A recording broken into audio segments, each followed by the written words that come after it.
As of now, Mr. President, Antonio Trillanes and some NBI operatives are still at the library. May I move that the Sergeant at Arms remove these people from the vicinity of the Senate?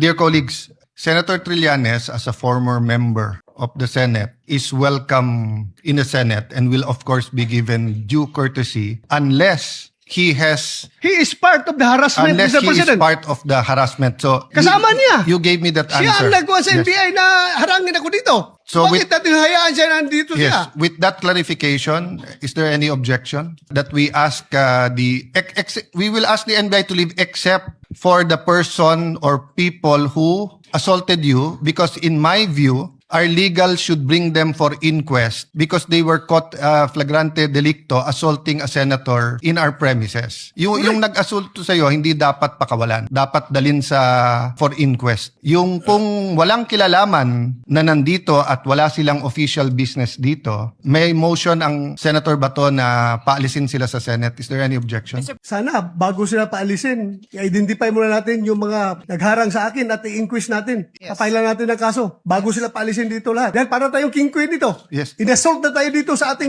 opisina. Tapos walang mangyari. Paalisin lang natin. We have to arrest them. Yeah, let me clarify, Senator Bato. That's my point a while ago. Papaalisin yung mga walang kilalaman sa pag-assault sa iyo. And Correct. that is not limited to those who threw punches or wrestled you. Meaning, if they are in conspiracy together in trying to prevent you from attending the I session. am sure Trillanes is involved, Mr. President. Andyan siya eh. Then Kasama sila. my suggestion is to consult with the legal and to bring them for inquest. No, but I think this is what the Senate President had in mind in any case. Let me just put on record, I think Senator Bato will also welcome this.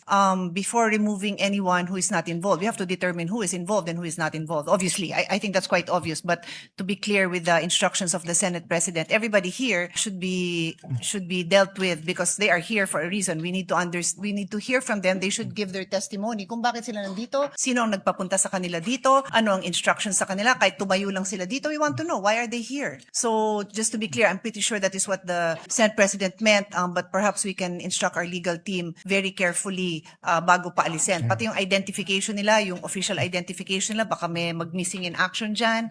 We just want to be clear that everyone who had who even witnessed, even if they were just a witness, we would want to have access to them, Mr. President. Thank you. Let me clarify. No? If the committees themselves can hold in direct or indirect contempt unruly guests, may they be witnesses, may they be our employees or whatsoever, basta't non-members ng Senate, lalo na pwedeng mag-direct or indirect contempt dito sa Senado. But we are dealing with two separate things, whether what they did was contemptuous, and then secondly, whether there was a criminal offense committed within our premises in front of our faces that gives us the right for an arrest and ask the DOJ for an inquest. That is why I think the Sergeant at Arms took our instructions a while ago not only to view the video but to conduct an immediate investigation.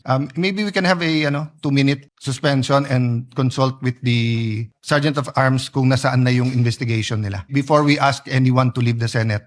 Tama si Senator Bato at Senator Pia. Baka paalisin natin pero baka naman sila yung dapat arestuhin. No?